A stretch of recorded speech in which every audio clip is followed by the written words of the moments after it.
We're very excited here to lead this panel with friends and partners.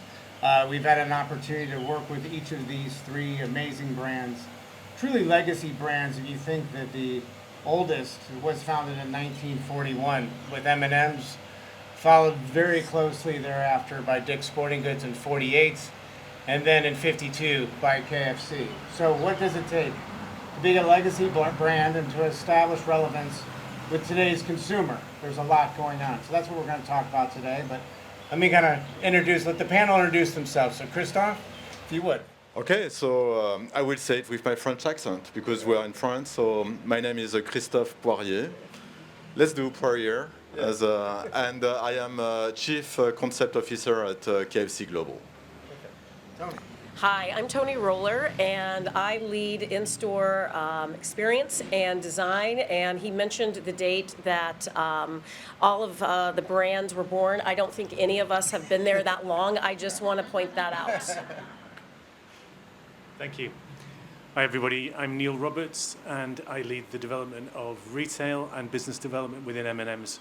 And I'm very fortunate to lead our flag store development globally.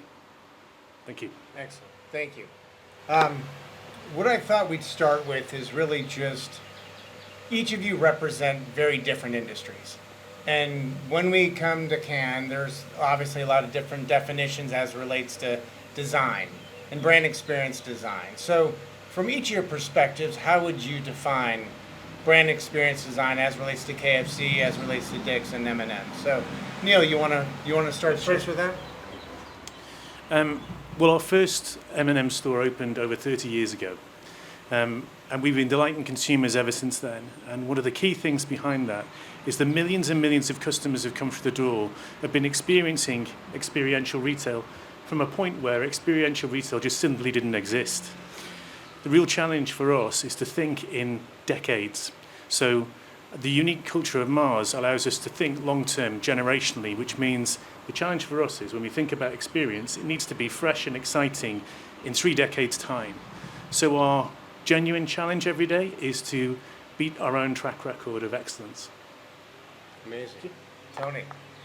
Wow, that's a really good question, because I think for me, when I think about design, I think about, for us and for what my team does, it's really about bringing the brand to life. We are the physical manifestation of the brand.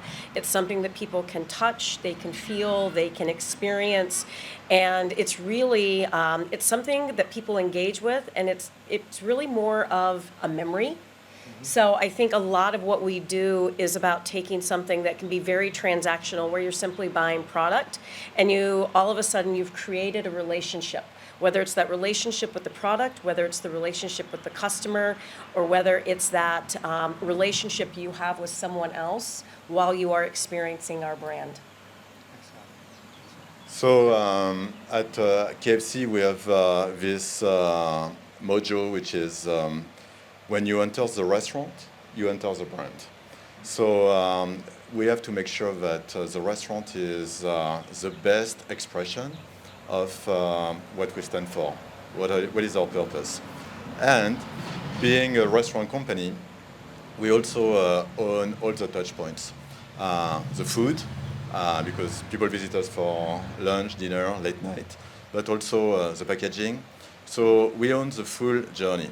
So it's not like we can hide or blame anybody because it's not working. We have to make sure that this experience is memorable, immersive, and also expectations across the years are different.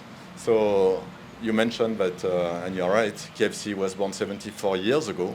We need to make sure that this experience stays relevant and forever young. And design plays a big role for that. Excellent. Excellent. Thank you. As you define design, clearly the role of the consumer is at the core of what that experience is. And each of you in your brands has really gone through some transformational change, especially as of late. Let's just kind of go through, Christophe, with you. You're wearing a brand new identity, a brand new statement in terms of how KFC is trying to stay forever young and engage again the consumer. Can you talk a little bit more about the repositioning of KFC and what it means today? So a lot of, by the way, it has been overwhelmingly positive, this new brand this identity. In fact, the way we see it at KFC, it's not a change of symbol. It's really a symbol of change. Otherwise, what's the point of just refreshing a logo? So we are definitely taking it as a landmark and a pivot moment to definitely transform and change.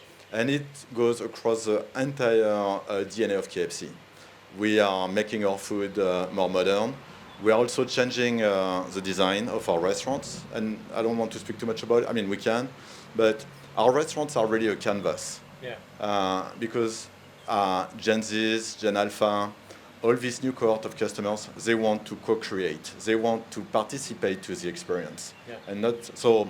This is also an evolution where we need to come with something more collaborative between the guests, our customers, and our brand. Perfect. Perfect. Thank you. Tony, we were in a room a little over a decade ago where the son of the founder decides to make a statement such that he wanted to create the concept that would put Dick's Sporting Goods out of business. Can you talk a little bit about that transformation and what it's meant for Dick's Retail? So obviously, John and I go way back, and I was very lucky to have John work as the lead strategist on the development of House of Sport. And yes, Ed Stack, who currently chairman of the board, he said to us, I want you to think about creating the concept that if you opened it across the street from our existing Dick's Sporting Goods, it would kill us. He didn't just say putting us out of business. That was his North Star, was it would kill us. And he had this premise that great brands do not reinvent themselves when they have to. They start to reinvent themselves before they have to. And so we started working on this concept. And obviously, as an omni-channel retailer, it's interesting because we had to think through all the different touch points, but we started the company as a brick and mortar company, and we have continued with 700 stores across the US. So our focus was, how do you reinvent the space? How do you reinvent the experience? How do you think about something that is also timeless? Because at the same time, you're building brick and mortar spaces and you're thinking about onboarding the next generation, you're also thinking about a pretty significant capital investment. So you have to balance that unique thought process of not only am I creating something new and differentiated, but it's going to have to live on, hopefully through scale. I would say knock on wood, but that first store that we talked about was truly an R&D location. It was intended to help us understand, as we reinvented the brand, how would people connect, how would they consume, how would they experience it. And we said, if we were doing our job, it would be R&D that would also influence how we could take components and push it back into our existing fleet to start to keep the fleet fresh. And so that first store, interestingly enough, has now become, as of last week, 39. We'll have 50 of them by the end of the year, and we're on a march.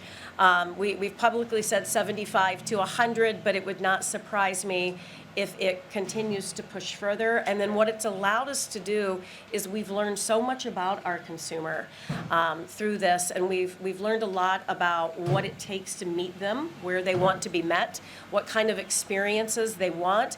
And so it's also allowed us to reinvent a smaller footprint. We call them our 50Ks, and we've got roughly 52 of those out in the marketplace now.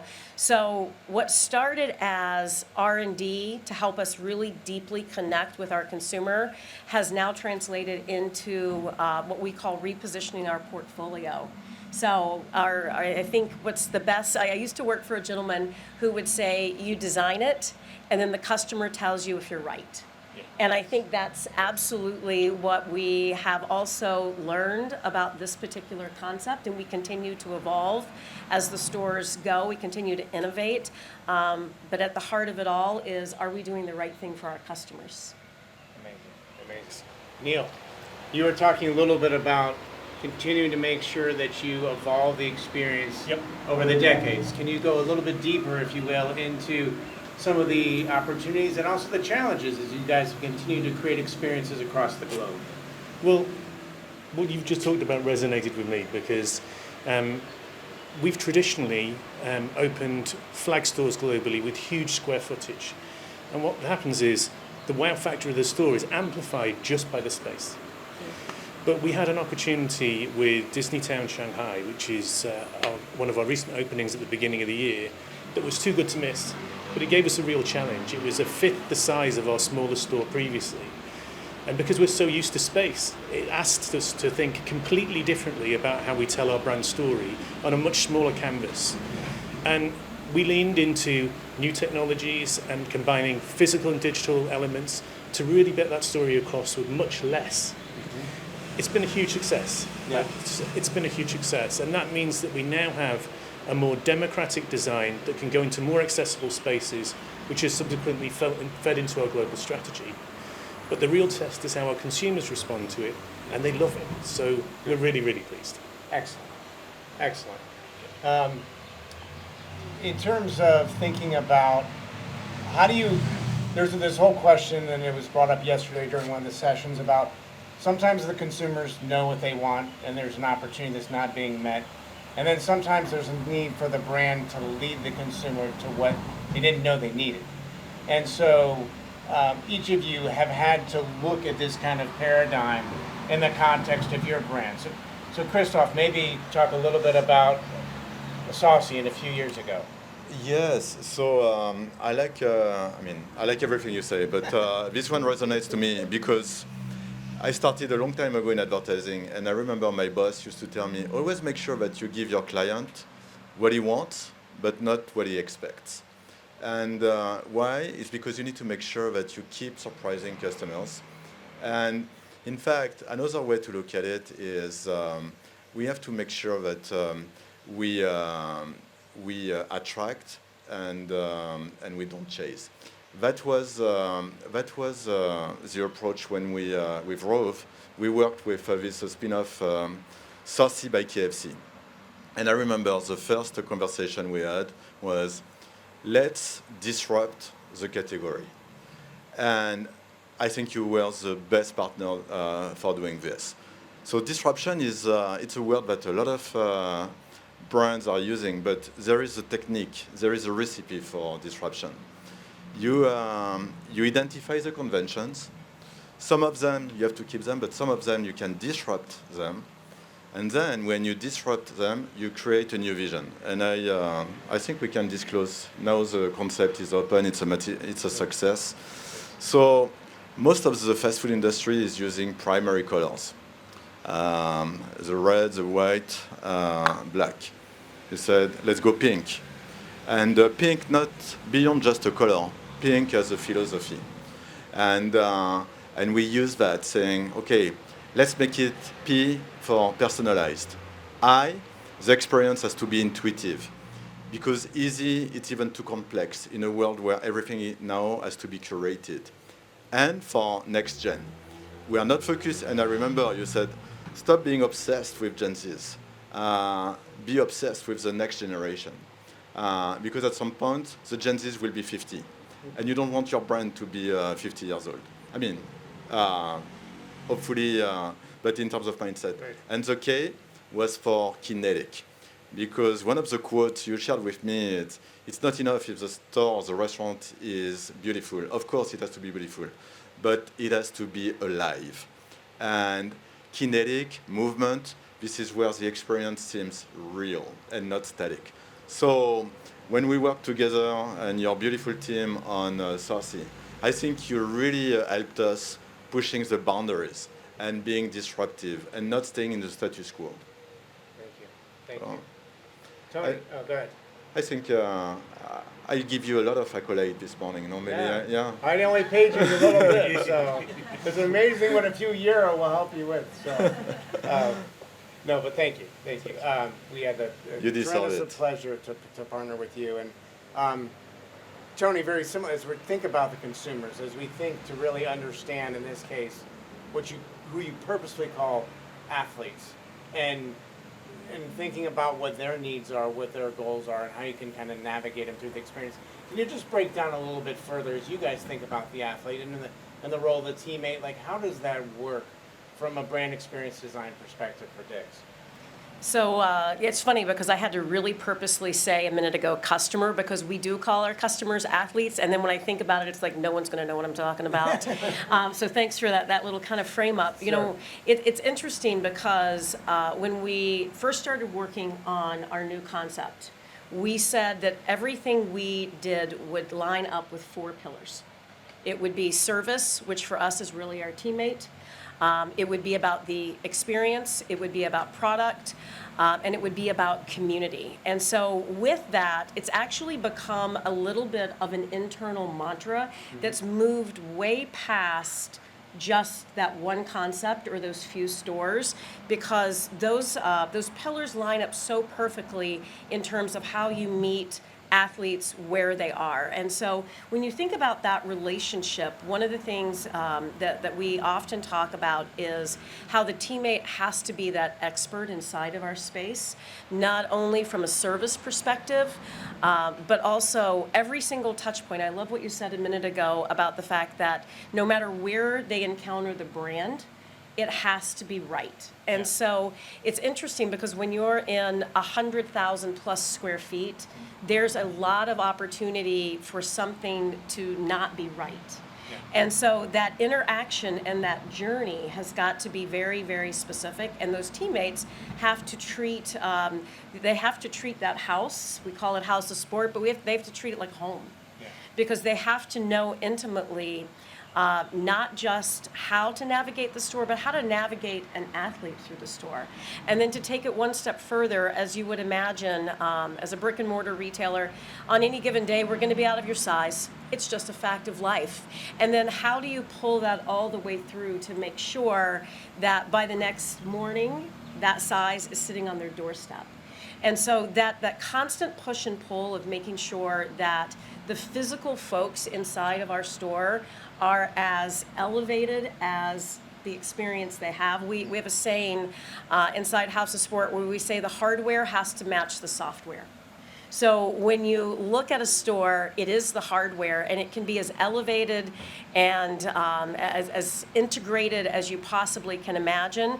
But if the software, that interaction between teammate and athlete falls down, then the experience falls down. And so that's something we've worked on really hard, not only from a training perspective, but even how we think about navigating these spaces and places.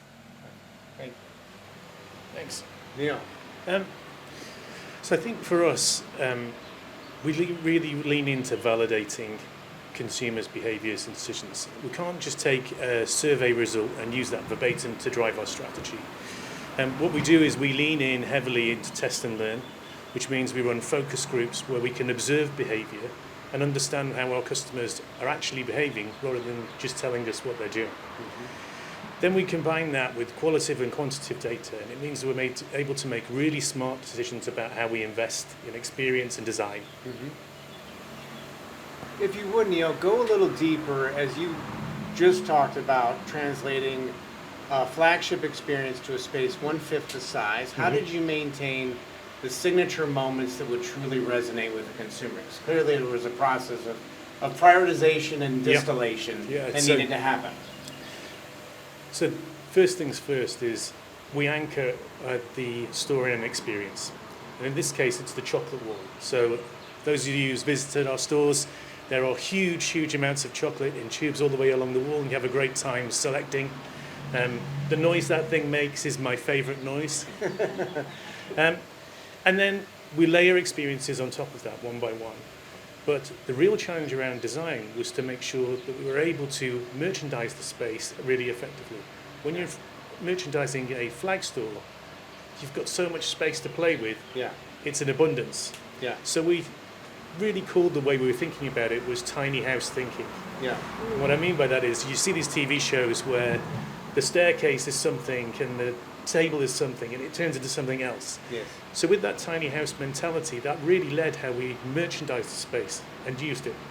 So layering experience with physical and digital, but the merchandising of the space I'm super proud of because we got the same selling surface into that 2,600 square foot store as we have in an 8,000 square foot store. So really, really happy about that because it just feeds into a great consumer experience. Perfect. Thank you. In order to scale, you need to build a team. In order to build a team that's effective, you need to create culture. So can each of you talk just a little bit about the importance of building a culture focused on innovation and how you work to cultivate that culture to innovate and to be relevant to today's consumer? Yeah. Oh, who wants to go first? Oh, I go first? Sure. Okay. So at KFC, we open a restaurant every 3.5 hours. So between, it's a lot. Yes. So Been a busy day already. yes. So when people go, hopefully at some point at midnight or maybe later, I don't know when you go to bed, a day like today and like tomorrow and like yesterday, we will open 8 restaurants between China and Brazil and everywhere in between, which means that it's a lot, and which means that we need to have consistent. And we all know that we need to have clarity on strategy. We need to have clarity on the structure, but a key component is culture. And the culture at Yum is very strong. 3 things: smart, with art, and courage. If you only work with smart, and it's the power of and, it's not one at the expense of the other. So this notion of taking people with you, there is a lot of trust and passion. So, but smart, art, and courage. And it does not only apply for our employees at KFC, it's also true with our partners in the agencies, because we need to share the same values.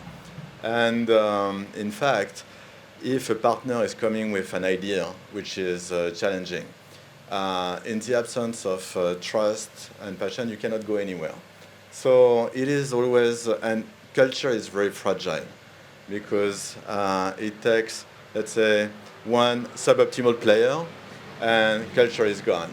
So, but this is this sweet spot and chemistry that we are keeping not only with our employees, but also with our partners. And why does it matter so much?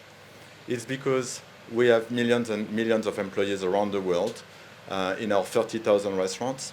It's because, in fact, the experience that you receive as an employee will define the experience that you give to the guest.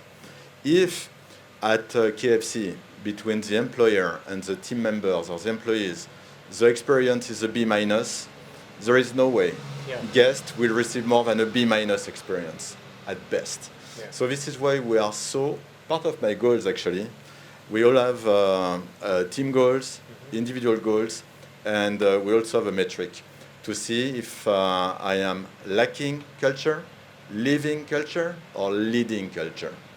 And we do the same with our partners. So as you can see, my bonus is impacted by my culture rating as well. Excellent. Tony, how about with you? Well, you know, it's funny because I think as a sports company, we have a tendency to have a lot of phrases that feel very sport-like. And so one of the things that we always talk about is staying humble and hungry, and that every year is the equivalent of starting over, much like you would if you were going after that Super Bowl ring. And so we're a very competitive culture, but I think one of the things that I love most about Dick's Sporting Goods is we use all of that harnessing of the competition to compete out, not internally. So what's been interesting too, as we've continued to evolve as a company and continued to think about transforming the company and how the brand shows up, I think that I often talk to our team about the importance of being able to problem solve. And I think whether you're doing that internally or whether you're bringing great partners like Rowe to the table to help you think differently, I think what's been exciting over time is I would not say that we are a design-led company, but I would say that we're starting to look at design as a way to make strategies visible. And so even our merchant community, when they start to think about bringing new products, we have a seat at that table. Yeah. Like we go out with them to the vendor community and we understand the opportunity that's presenting itself. And so we're at the table, we're at part of that conversation, which then allows us to help it show up strategically inside of the store, and then certainly pulling through to online in a different way. And then again, I love something that you just said, Christophe, about how important it is to make sure that teams feel valued. And I think there's two ways that we think about that from a Dick's perspective. I'll speak to my internal team first. We really think of ourselves as an internal design agency. You know, at one point we were very small and mighty, and we were very focused primarily on visual merchandising. And now we have the equivalent of an internal design agency. We certainly leverage agency partners for different points of view and different competencies. But that in and of itself has created an attractant to bring the right people together to think about design and innovation a little differently. And then we take that all the way through, and I think about even how we design our stores today. We design the back rooms to make sure that our teammates are happy. Like, it's hard to manage inventory in back rooms. It's hard if you don't have somewhere to take your lunch. Yeah. You know, and it's funny because you think about the average age of a teammate. Sometimes they don't actually have, they're working for gas money. They don't have time to go to the food court. Sorry about that. But, you know, sometimes that happens. And so we said it was so important for them to have a space that they felt valued in when they took their break, because I love what you said. It's like, if a teammate does not feel like they're having a good experience, then the way they show up for the athlete will also translate. And so we take that culture of recognition and understanding all the way from how we think about the larger company, all the way through to the folks that are on the floor interacting with our customers day in, day out. Thank you, Tom. Thank you. Yeah. Thanks. Well, those are two really good answers. But you're hard to follow, both of you. We'll switch the order on the next one. Yes. We'll give you a Thanks. fair shot. So, aside from the culture of Mars, which encourages us to think generationally, within my team, we foster a culture of seeking out the new and exciting. So constantly looking for what is the new and most innovative experience that's happening in the world in any day. And that's not on a to-do list or a job to do for that day. That's part of who we are as a team. And then what we do is we instill that culture in the rest of the organisation, because whenever we do a market visit or we're in a city, we spend time to do tours of that city to identify what's cool and new and happening.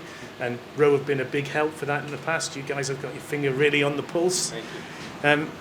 And we encourage that by really, really instilling conversations about great experience that we're all having and sharing. We know it's working, because I can tell you one of my finance business partners has become the most prolific contributor to this work. And if I put the culture in a nutshell, it's really basically saying innovation is everybody's job. So we all need to find that inspiration and use it as a great example, as a platform for us to think bigger, better thoughts. Thank you. Actually, I think there's power in going last. That was really well done. Thank you. So should I go back to him, or should I wait? I don't know. I don't I'm not know. sure. Now it's hard to imagine because, yes.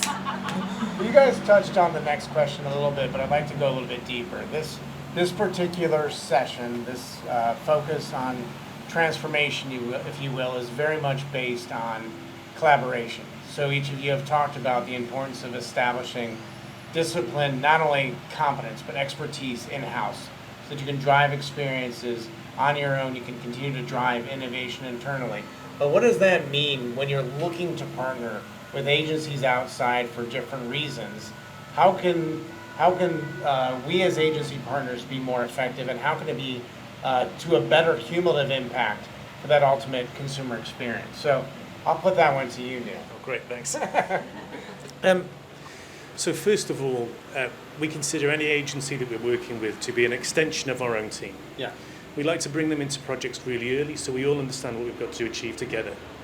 But what we also do is really deeply understand the agency's strength, so your strengths, which means that we're not dependent on one agency that has to be amazing at everything. We can use a vendor bench to bring the right people in for the right project. And then where Rowe has been really a great business partner for us is we then identify regional operators with deep market intelligence or specialists that can help us with a particular part of a project. And then we empower them to actually work collaboratively. And that's where the real test of a great agency is when they play nice together and they can all collaborate and start to move forwards. And even when you're not watching, they're working together in an effective way that's delivering a great result. Yeah. Thank you. Tony, if you would. So it's funny because I always think about agency partners as an extension of the team. But I once, back in the day, pre-Dix, I had this experience where we had hired an agency. They were fabulous, and they fired us. Like, they literally walked away from the project. And the reason that they did is because they said, we keep bringing you Fabergé eggs, and you will then take it to your executive team, and then you come back and you give us feedback, and by the time that feedback comes back to us, you bring us back an egg that looks like its other 11 friends, and we gave you a Fabergé one. And I have never, ever forgotten that because it can be so true.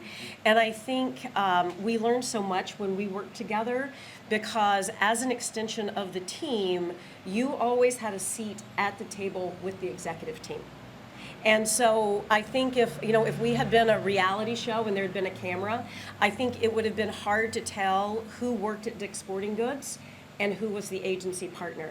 Yeah. And so even from an executive team perspective and from a steering team perspective, they understood that we had come to market together. And I think there are those times when it's challenging, especially with legacy brands, where it's like, we want something different, but not too different. We want you to push, but don't push too hard. We want you to have a clean sheet of paper, but make sure that it still has those four corners. And so being able to do that in partnership and having a seat at the table, and also with an agency partner, for them to understand the culture and the dynamics of the people that we are essentially selling it into, I think that makes for the absolute best and profound partnerships. So I would say I will give you a twofold answer. The starting point, in my opinion, is a brief. And a brief is not a mashup of 20 PowerPoints that the CEO or the CFO has put together. A real brief. And when I was in advertising, so the brief I gave you on Saucy, it took me 2 weeks to write this brief. And it was like a conclave. I was in my office, at home, at night. So you might say, okay, Christophe, you are slow. But it is the best. I have put my best effort for this Word document. And I try to make it always in one page. And a brief is like a storytelling. And to me, you can judge if a brief is good if I give it to someone at KFC and I said, can you please write a tweet, which is 140 characters about this brief? If the person cannot give the tweet on my brief, it's because the brief is not good enough. And if the brief is not good enough, there is no way the job will be good. So this is one. The second part, I speak a lot about the client because I was on the agency side for a decade. The enemy as a client is the acronym that I call FACE, F-A-C-E. Fear, attachment, control, and entitlement. And you have to surrender with FACE. Because if you want, as long as you work with the best partner, the best agency, you need to surrender with the fear of losing control. Saying, wow, what if I have to present to the board this pink restaurant where no fast food is pink? And also you need to surrender with your attachment to your entitlement. I have earned this position. I am the chief concept officer for KFC Global, for God's sake. So this is where you are in the bad zone because you don't get the best extract from your agency. So I would say and this is when you surrender on face, back to my former point, it's because the level of trust, the level of passion, and I would say the mutual trust is there. And it's like when you speak with your best friend. Sometimes, and I know we had some conversation where you deeply disagreed with me, and you won. And I am happy that you won, because some of my ideas were terrible. And I'm sure we had bad ideas too. but this is where trust and passion, and more importantly, when you surrender on faith, then you are good to go, because you know that the recommendation you get is basically the best advice from your best friend, and your best friend wants the best for you. So this is how I approach my relationship with partners. Amazing. Thank you. Thank you. Thank you for the honesty in terms of the role that agency partners can play. We know that your job is not easy.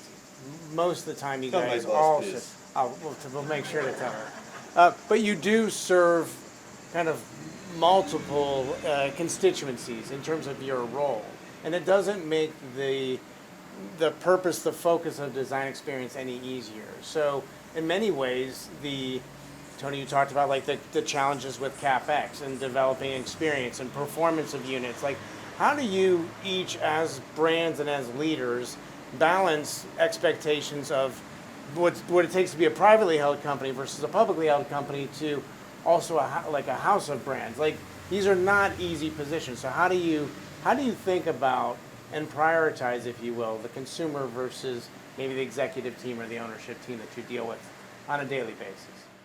I see my job, of course, my boss, the CEO of KFC Global, super nice guys, but super tough on financial and CapEx. But I don't see my job or my position as I am the delivery man, or I am the mail guy saying, this is what the agency came with. Yeah. I see myself as the ambassador of the work. And when you are an ambassador, the job is not always easy. I mean, the world is in trouble in so many places.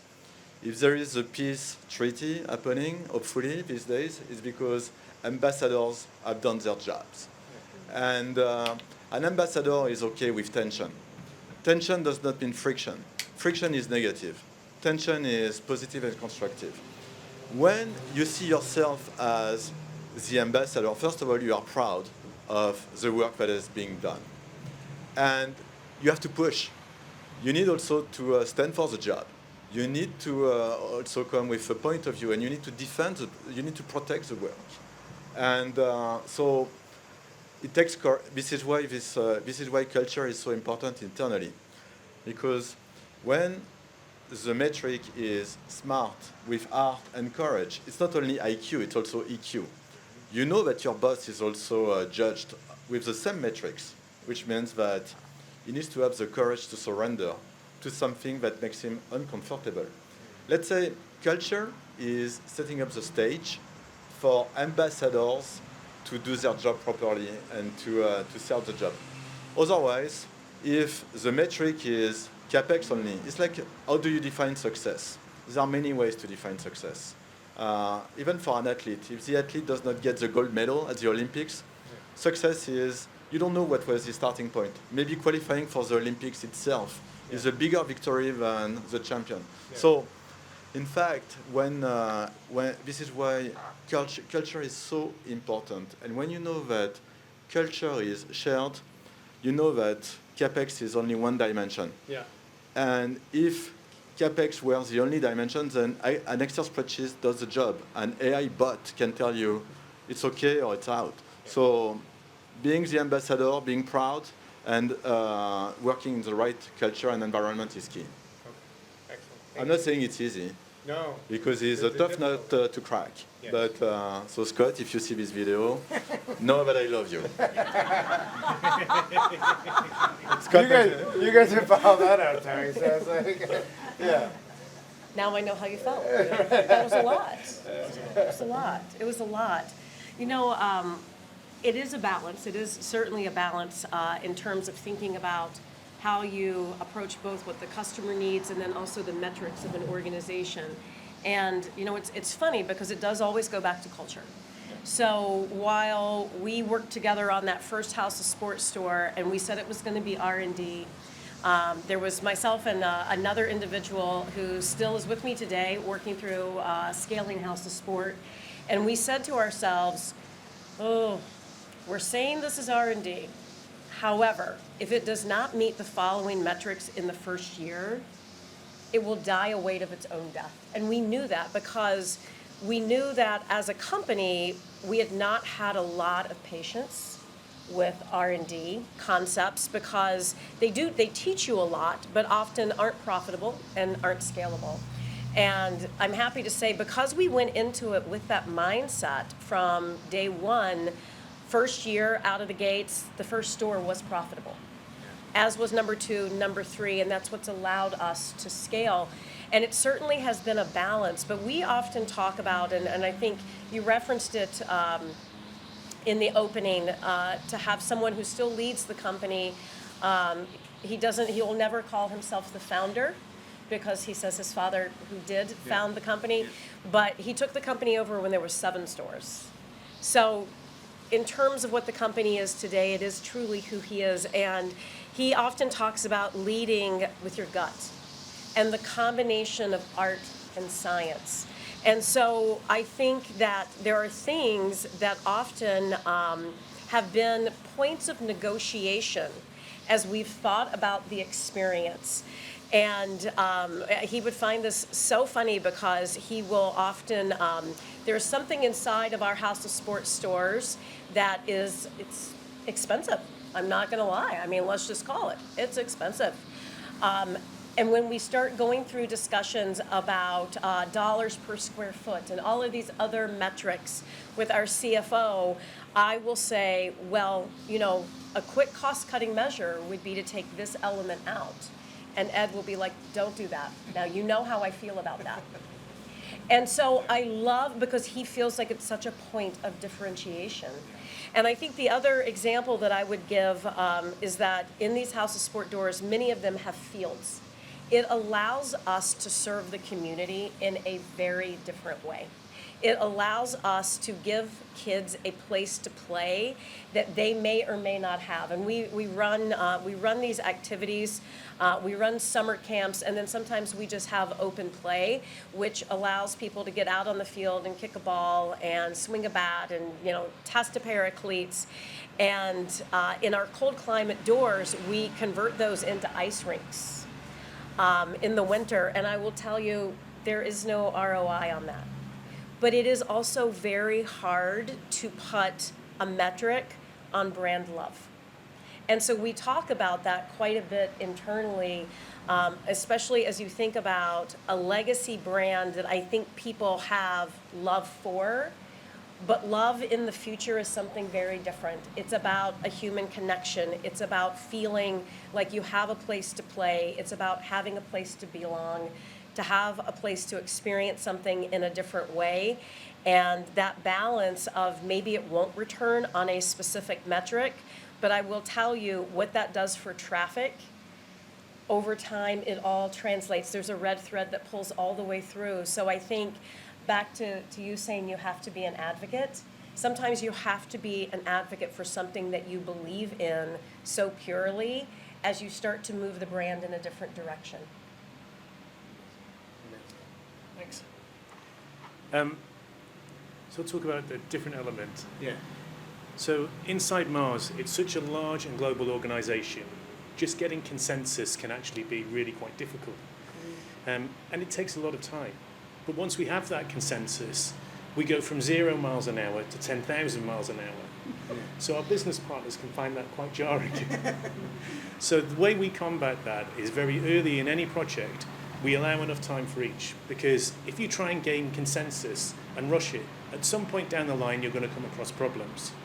If you can't execute in a nimble way, which you have the record for, by the way, if you can't execute in a nimble way, then you'll upset your landlords, your vendors, and essentially your consumer as well. So we would do a few simple things. Is firstly, begin with stakeholder mapping, so know everybody who's in this game. The second one is build relationships. so that you have that friendship you've talked about and the tension. And then finally, proactive business development. Let everybody know what we're all setting out to achieve so that it can be accomplished quickly and effectively. I think when you've got all those things in place, what you end up with is better decision making, stronger execution, and finally a better experience for your consumers at the end. Thank you. A big piece of what you guys were talking about is actually courage. Having the courage to have a difficult conversation with your management team, with your peers, with your counterparts, to drive business development, to create consensus, as you said, to activate the community in a different way and serve as an ambassador. To your point, as you think about the role, your role going forward in the next few years, what do you contemplate most about how experience design needs to continue to evolve, to be relevant to the consumer? There's every other conversation here is about AI, and we're not going to talk about AI, but it's a consideration. So how do you contemplate what's next for experience design as a legacy brand? You're like that? No, I can. Okay, yes. I can. So we have, so as you can imagine, with 30,000 restaurants around the world, we need to make sure that our assets are still in good state. And but in the world of, so a few things. First, the digital world is very present, and the digital assets are changing constantly. So the challenge is, because it's easy to refresh your Instagram or it's easy to refresh your app, and you can do it 10 times a year. The challenge is, how do you make sure that your physical assets is changing at the same space than your digital assets? And the enemy for us at KFC, you know that the physical asset is not doing the job the moment our guests prefer to scroll TikTok or their own Instagram instead of enjoying the environment and the restaurant.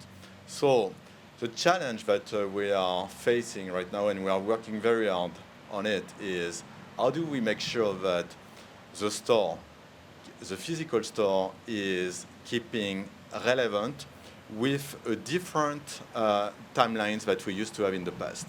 We used to refresh and to remodel our stores every 5 years. 5 years in 2026, or even 3 years, is an eternity. And it cannot be same old, same old, same old. So where we are putting a lot of our efforts right now, and this is where AI is helping a lot, it's how do you make sure that the physical design is still the canvas for the brand expression, and how do you make sure that this brand expression can change as fast, at the same pace than the digital expression? This is why we see more and more screens. It's not for the sake of having screens to look cool and to display the game where France won yesterday night, 3-0. It's for the sake of having the brand, having the capability to come with new content and to broadcast a new brand expression on a faster basis. Okay. So that's if you have some ideas, you have my cell phone number, so yes. Please. But that's a challenge, how we are transitioning from the timelines we used to have with our physical assets to get closer to the digital assets. Perfect. Well, definitely look to step up to that challenge. All right. Tony, how about you? As you look forward in terms of brand experience design, what are the things that you contemplate, especially in the next year to 2 years or so, in terms of what that means for Dick's, what that means maybe for your portfolio of brands? How do you look forward in terms of what's next? Well, I would say there's a couple of things that are top of mind right now, not to be confused with keeping me awake at night. Yeah. But I think what is certainly a plug for you is that when we started thinking about redesigning the physical store, we also said that it needed to be a receptacle that could take on another life over time. And so that has happened for us in two different ways. We have places and spaces inside of our store that we change out very, very quickly. We're very nimble about that. I love your analogy of like it goes from 0 to like, oh my goodness. We're moving so fast as a world. We're moving so fast in terms of what people want and how they consume it and where they can see it. And so we've got spaces inside of the store that are collabs where we are constantly changing them out. And what's become very intriguing about that is as people come into, so obviously after a store is open for a little while, the community gets to know it. And what we have found is in these spaces, athletes will come in and they will actually say to the teammates, hey, do you know what's going to be here next? Because we have trained them to know that this is a space that constantly changes out. And so we're working across the vendor community to bring new collabs into these spaces and keep that constantly fresh. Yeah. Because while they can get the product that they know us for, they also know that they can get something really new. Yeah. And then the biggest piece that we've launched over the past year that we're very excited about is we've had a retail media network at Dick's for quite some time. We have not had a retail media network that was integrated with our store. And so now, over the past year, we've worked really closely with the retail media network team to actually use our store as a digital platform. And I think we've done it in a really unique, curated way because it's very easy to walk into stores today and see screens. But so many of them feel like Times Square, or it feels like a NASCAR baby. And it doesn't actually tell a story. And the attention span, because people can scroll so quickly, the attention span is very small. And so we were very thoughtful and very strategic about the integration of these screens can only happen in concert with product. So we are telling very relevant stories. And we're also taking that a step further, and we're thinking about even with products or with folks who may not be top of mind automatically in terms of the relationship with a Dick's Sporting Goods. We think about the lifespan of our consumers, and we think about how they actually interact with sport. And we think about things like sporthood. There were a few of us that talked about this yesterday, and sporthood is that space that families live in when they have someone on their teams who play sports. And just the traffic and the constant go and the getting in the car and getting to the games. And so even inside of our stores, we've got a lot of folks right now that are coming to life on screens because we are helping our athletes think about them as something that they need as part of sport life. Because, you think about it, after a game, how quick is it to go to KFC? Yeah. I mean, hello. Like, you don't have time to go home and cook dinner. You're going to go to KFC. Or you think about the fact that there's nothing that pleases a child any more than a quick bag of M&Ms. And so there's this opportunity inside of our store to actually bring to life media in a different way. And so it's very interesting to think about this intersection of sport and culture and media, and that makes the store a very different platform these days. Brilliant. Neil, how about for you? What are you contemplating as it relates to the M&M's brand and experiences going forward? Okay, well, if we would have sat here just a few years ago, everybody was talking about going 100% digital. Yeah. And then what we're seeing from our consumers is there is a genuine love of analog physical experiences. Yeah. Just take the shift towards people loving to buy vinyl again. Yeah. Who'd have thought that was going to happen a couple of years ago? Yeah. And where I see the biggest challenge and where the real magic is where you're able to combine a physical and digital experience in such a seamless way that our guests simply don't see the strings. Yeah. And that's our challenge going forwards. Excellent. Which we want you to help us with. Yes. We're in.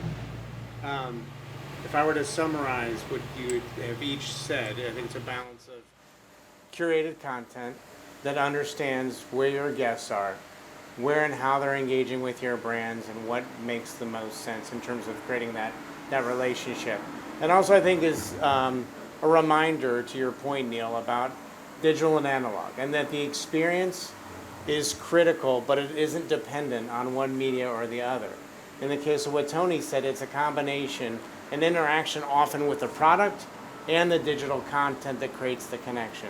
As you had said, Christoph, it's about timing and driving that opportunity to get in the consideration set when someone is thinking about something to drink or something to eat. So making sure that brands continue to think about how they're going to stay relevant is really a commitment to evolving. It's a commitment to innovating in order for that relevance. So thank you. This has been truly remarkable to have this discussion. What I thought we'd do is we're going to open it up to the stage now for questions. If anybody's got, we can pass the mics around for anybody out there that has any questions for Tony or Christoph or Neil at this point.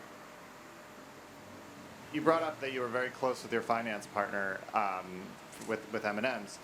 I'm curious, and also the ice rink I think is a great kind of analog too, to really being passionate about the physical and how important that is, that it might cost a lot of money. I'm curious, do you have tips, tricks, insights on how to bring in procurement, finance, whoever, more earlier in the journey so that you can build awesome things? Because I feel like you must have, all of you must have, to get to what they look like today. Thanks. Shall I go first? Okay. So there's no tricks. There's only hard work. So I think firstly, the culture of saying everybody's responsible for innovation, or everybody's responsible for lost the word. It'll come to me in a minute. Everybody's responsible for giving inspiration. That's the word I was looking for. And the way we do that is you remove the barriers, right? Because as a creative group, you can be really quite intimidating to the less creative teams, like finance, for example. Removing that barrier and inviting them into the process really early makes them feel part of it, and the responsibility is there for them to deliver against our design dreams. So when you build that kind of co-ownership really on in a project, there's no tricks involved. You've got business partners that want to see the success as well.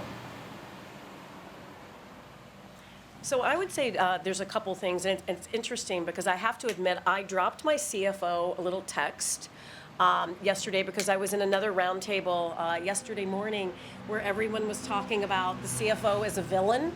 And I was like, oh, I love my CFO. And so I dropped him a little love note, and he was very appreciative. But, you know, I think that bringing them along for the journey, I think, is one big component. And understanding that they are responsible a bit for the checks and balances. We work so closely with our construction team, as you may imagine. Construction rolls up to our CFO, and so he and I often joke that we co-parent the construction team. And so it's interesting because that allows him to come along the entire journey. And then I think one of the other pieces that I personally had to work on, and I've worked on with my team, is we speak finance language, the same way we speak merchant language. Because if we go into them with just ideas and dreams and pretty things, and we can't talk about the return on investment, or we can't talk about the trade-offs. So there's a lot of elements in the store that are very flexible, and we've worked really hard to get the cost down. And at this kind of scale, that's not hard to do. So the trade-off is this. We're going to make a compromise on, bring those costs down so that we can actually afford to do this. And being able to have that conversation with your CFO and with sourcing and procurement, all of a sudden they're an advocate for you. They're not just, oh my gosh, they're spending a lot of money and they're building pretty things. When you can talk about what it's going to mean to the bottom line and to the top line, it's a very different conversation. I fully agree with what both of you said. You need to you need to understand finance. Because a CapEx, if you focus the conversation on CapEx, you go nowhere. The moment you move to payback, asset turnover, to every CFO in the world, if you say, you know what, your payback on this, even if the rent looks expensive, Even if the store or the restaurant is on Champs-Élysées or the Fifth Avenue, but the payback is less than 3 years, believe me, they will listen to you. So speak the CFO language and with the full picture. The second point is at KFC, we have, of course, we are sourcing and procurement. We source everywhere. We source from Asia, South Asia, North America. But the name of the game is not build. We have two big initiatives. One is spend smarter, and the other one is build smarter. So we are constantly, it's an ongoing project because you are never done with. And what I like about this initiative, where the finance team is on board, the design and construction are on board, we don't say build cheaper or spend cheaper. We say smarter. And we always make sure that all the savings are never at the expense of the guest experience and never at the expense of the team member experience. So it's a combination of culture in the company and also don't appear like the guy, I am just an artist and I come with a beautiful design that nobody can afford because it will disqualify you in the boardroom. So speak the finance language. I'm part of the new leadership team of this brand. This is big pens, lighters. Me too. It reminds me of my childhood. And back in the day, I love those. we are really asking ourselves about the possibility to have experiential ways and considering flagships, pop-ups, etc.